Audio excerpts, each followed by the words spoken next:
ஒரு நாள் எறும்பும் பறவையும் தங்களுக்குள்ள ஒரு பந்தயம் வச்சுக்குது. யார் முதல்ல போய் அந்த மலை உச்சிய தொடுறது அப்படிங்கிறது தான் அந்த பந்தயம். பறவை எறும்ப பார்த்து ஏளனமா சிரிச்சுட்டு மலையை நோக்கி பறக்குது. கொஞ்ச நேரத்திலேயே பறவை மலை உச்சிய தொட்டுருச்சு. மலை உச்சிக்கு போன பறவை மேல இருந்து கீழே இருக்கும் எறும்ப தேடுது. அப்போ எறும்பு மலையடிவாரத்துல இருந்து பாதி தூரத்தை கூட தொடல. எறும்ப பார்த்து பறவை சொல்லுது, எனக்கு முதல்லயே தெரியும் வெற்றி எனக்கு தான். பறவை கிட்ட ஒரு சின்ன எறும்பு போட்டி போடலாமா?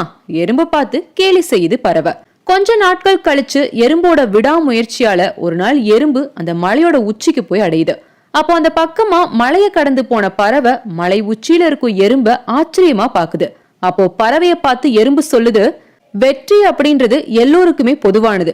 சிலருக்கு வெற்றி சீக்கிரமாவே கிடைச்சிடும், ஆனா சிலருக்கு தாமதமா கிடைக்கும்.